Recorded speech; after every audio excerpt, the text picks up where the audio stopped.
દરેક નીતિની સામે કાયદાની રીતે ઊભો રહેતો SSK ન્યૂઝ ચેનલ। સુરતમાં ફરી કરુણાંતિક સર્જાઈ હતી, જેમાં સ્કૂલ વાનના બેજવાબદાર ચાલકે વાનને પાછળ જોયા વગર જ રિવર્સ લેતા 5 વર્ષના બાળકને કચડી નાખ્યો હતો। સિંગણપુર નંદનવન સોસાયટી ખાતે રહેતા પારસભાઈ નારીગ્રા હીરાના કારખાનામાં કામ કરે છે। તેમનો 5 વર્ષીય એકનો એક પુત્ર શ્લોક બુધવારે બપોરે સોસાયટીમાં રમતો હતો। આ દરમિયાન કતારગામ દરવાજા ખાતે આવેલ શારદા સ્કૂલના વિદ્યાર્થીઓને સ્કૂલે લઈ જતો સ્કૂલ વાન ચાલક સંજય ભગુભાઈ પટેલ તેની સ્કૂલ વાન લઈ સોસાયટીમાં વિદ્યાર્થીઓને લેવા માટે આવ્યો હતો। સંજય સ્કૂલ વાનમાં વિદ્યાર્થીઓને બેસાડી વાન રિવર્સ લેતો હતો, ત્યારે સોસાયટીમાં રમતા શ્લોકને તેણે અડફેટમાં લઈ લીધો હતો અને કચડી નાખ્યો હતો।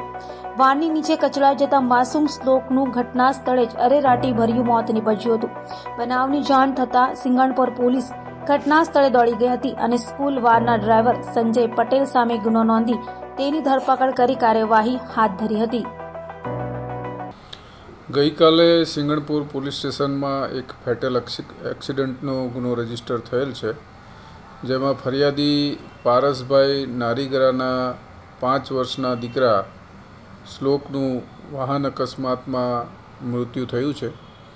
આ કામે હકીકત એવી છે કે સિંગણપુર વિસ્તારની નંદનવન સોસાયટીમાં આ કામના આરોપી કે જે સ્કૂલ વાહન ચલાવે છે તેઓ સ્કૂલના બાળકોને મૂકવા સોસાયટીમાં આવેલ અને રિવર્સ લેતી વખતે આ કામે ભોગ બનનાર બાળકને અડફેટમાં લઈ લીધેલ અને તેનું મૃત્યુ નિપજાવેલ છે। જે બાબતે સિંગણપુર પોલીસે ગુનો રજીસ્ટર કરી આરોપીની ધરપકડ કરેલ છે અને આરોપીનો ગુનાહિત ઇતિહાસ તપાસી આગળની કાર્યવાહી કરવામાં આવશે।